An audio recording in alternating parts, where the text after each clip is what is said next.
శరత్ గారు ఏమంటారు? Congress party disappointing result మీద బీజేపీ డబుల్ ఇంజిన్ సర్కార్. ఒకటైతే Congress is a liability to RJD. నేను మొదటి నుంచి చెప్తూనే ఉన్నాను. పాపం వాళ్ళకి చాలా అంటే చాలా నష్టం. ఇప్పుడు అసలు ఒక దశలో కూడా లల్లు ప్రసాద్ యాదవ్ కాంగ్రెస్ కు 15 సీట్లు ఇస్తే సరిపోద్ది అని అన్నాడు.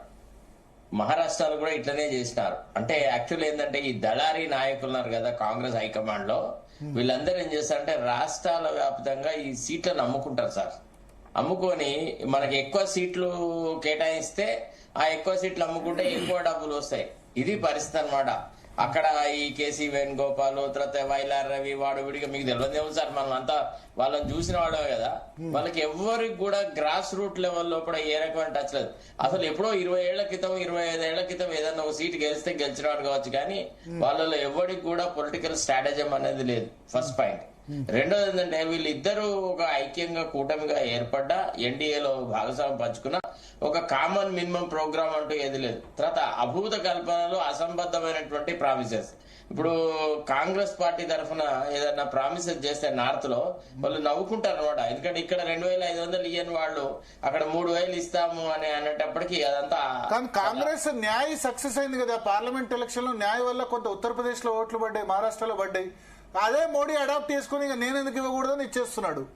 ఢిల్లీలో హామీ ఇచ్చారు, వాళ్ళు 200 యూనిట్లు ఆమ్ ఆద్మీ ఇస్తే 300 యూనిట్లు పవర్ ఫ్రీ ఇచ్చేస్తాం. మహారాష్ట్రలో ఎలక్షన్ ముందే మహిళకు 2000 రూపాయలు అనౌన్స్ చేసి ఇంప్లిమెంట్ చేస్తారు. 3 నెలల దీంతో సహా ఇచ్చినాడు.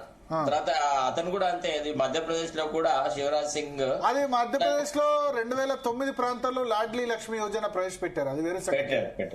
మహారాష్ట్రలో కూడా ఇచ్చారు కొత్తగా. ఇప్పుడు ఒకటేందంటే కాంగ్రెస్ అంటూ ఎప్పుడన్నా బాగుపడాలా అన్న ఆలోచన ఉంటే కార్యకర్తలను డెవలప్ చేసుకోవాలి సార్. అసలు కార్యకర్తలు లేని అంటే రూట్లెస్ పార్టీ కాంగ్రెస్ అనేది ఒకటి తయారైంది. కాంగ్రెస్ లో అందరు లీడర్లు అయినారు, కార్యకర్తలు ఎవరు లేరు. తర్వాత లీడర్లు అంటే ఇక కోట్ల ఆస్తులు ఉండాలి, మస్తు ఇక ఫార్చునర్లు ఇదే తిరగాలి, అది ఇది అన్నట్టే ఉంది తప్ప జనరల్ గా ఒక లయబిలిటీ లాగా తయారైంది. కాంగ్రెస్ నమ్ముకున్నందుకే ఆర్జేడీ నాశనం అయింది. మనకు తెలుగులో సామెత ఉంటాయి కదా, ఇనుము సావాసం వల్ల అగ్గికి సమ్మెట పోట్లోని. సరే, బట్ తేజస్వి యాదవ్ పర్ఫార్మెన్స్ కూడా బాగాలేదు. నమ్ముకున్నందుకంటే వాళ్ళకు కూడా 26-27 వచ్చాయి అంతే. అంటే ఒకటి ఇప్పుడు ఎట్లా అంటే సున్నాతో గుణించినప్పుడు అంత సున్నానైతే కదా సార్, ఆడ ప్రతి సంఖ్య కూడా అంతే.